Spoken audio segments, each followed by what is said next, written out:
Mixing 120 volts and 277 volts wiring in the same electrical box is strictly prohibited for safety reasons, even if the insulation ratings and the wires are identical. The fundamental concern stems from the potential difference between the two voltage levels. This difference creates a significant risk of electrical arcing, which can occur when electricity jumps from one conductor to another through the air. Electrical arcing is not only a fire hazard, as it can ignite nearby flammable materials, but it also poses a severe shock hazard to anyone who might come into contact with the affected electrical box or wiring. The higher voltage of the 277-volt circuit significantly increases the potential for a dangerous electrical shock. Even though the insulation on the wires is rated to withstand both voltages individually, the proximity of the two different voltage circuits within the confined space of an electrical box elevates the risk of insulation breakdown and subsequent arcing or short circuits. Electrical codes and best practices emphasize the importance of isolating different voltage systems to minimize these risks. Keeping 120 volts and 277 volts circuits separate ensures that any fault or insulation failure in one system is less likely to propagate to the other. This separation provides an additional layer of safety and reduces the likelihood of a major electrical incident. The NEC, or National Electrical Code, provides detailed guidelines on the proper installation and separation of different voltage systems. These guidelines are designed to protect both qualified electricians and the general public from electrical hazards. Always consult the NEC and local electrical codes for specific requirements related to your installation. When dealing with electrical wiring, it is essential to prioritize safety above all else. If there is any doubt about the proper wiring methods or safety precautions, it is always best to consult with a qualified and licensed electrician. Improper wiring can have serious consequences, including electrical shock, fire, and even death. Here are some key considerations for safely managing different voltage circuits. Firstly, separate enclosures. Different voltage circuits should be housed in separate electrical boxes or enclosures. This physical separation minimizes the risk of arcing and shock hazards. Secondly, barrier strips. Within an enclosure, barrier strips or dividers can be used to provide additional separation between different voltage circuits. Thirdly, conduit segregation. Different voltage circuits should be run in separate conduits or raceways. This prevents any potential for insulation damage or arcing between circuits. Fourthly, proper labeling. All electrical boxes, enclosures, and conduits should be clearly labeled to indicate the voltage of the circuits they contain. This helps to prevent accidental contact with the wrong voltage. Fifthly, insulation ratings. While insulation ratings alone are not sufficient to allow mixing different voltages in the same box, it is crucial to ensure that all wiring and components are rated for the appropriate voltage and current. Sixthly, grounding. Proper grounding is essential for all electrical systems. Grounding provides a low impedance path for fault current, helping to protect against electrical shock. Seventhly, overcurrent protection. Each circuit should be protected by an appropriate overcurrent device, such as a circuit breaker or fuse. This helps to prevent damage to the wiring and equipment in the event of a fault. Eighthly, qualified personnel.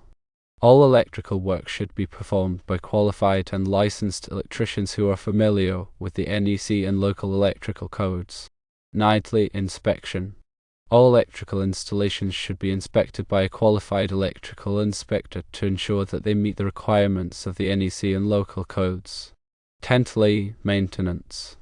Regular maintenance is essential to ensure the continued safe operation of electrical systems. This includes inspecting wiring, connections, and components for any signs of damage or deterioration. The risk of electrical arcing between circuits with different voltage levels is a major concern. Arcing can occur when the insulation between conductors breaks down, allowing electricity to jump across the gap. The heat generated by arcing can ignite nearby flammable materials, causing a fire. Arcing can also damage electrical equipment and create a shock hazard. The potential for shock hazards is another significant consideration. Contact with a live wire can result in serious electrical shock, which can cause burns, muscle contractions, and even death.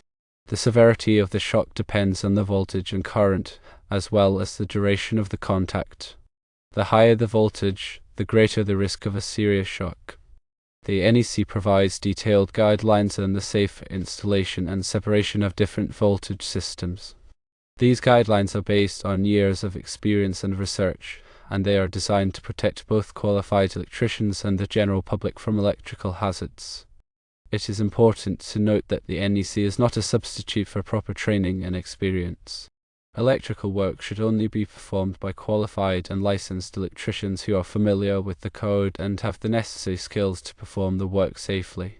The NEC addresses specific requirements for conductor insulation in Article 310. It outlines acceptable insulation types based on voltage ratings and environmental conditions. For instance, conductors used in dry locations might have different insulation requirements than those used in wet locations. Similarly, conductors exposed to high temperatures require insulation with a high temperature rating. In the context of mixing 120 volts and 277 volt circuits, the insulation rating is a critical factor, but as previously explained, it does not override the fundamental safety principle of separating different voltage systems. Even if the insulation on both the 120 volts and 277 volts conductors is rated for 600 volts, the potential for arcing and shock hazards remains significant if they are placed in close proximity within the same electrical box. The NEC provides specific requirements for wiring methods in Chapter 3. It covers various types of wiring methods, including conduit, cable, and raceway systems.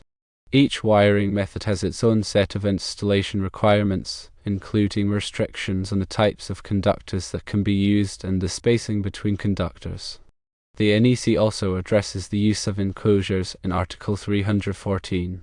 It specifies the types of enclosures that are suitable for different applications and the requirements for installing conductors and equipment within enclosures. Enclosures must be adequately sized to accommodate the conductors and equipment they contain, and they must be properly grounded to protect against electrical shock. Overcurrent protection is addressed in Article 240 of the NEC. It requires that each circuit be protected by an overcurrent device, such as a circuit breaker or fuse, to prevent damage to the wiring and equipment in the event of a fault.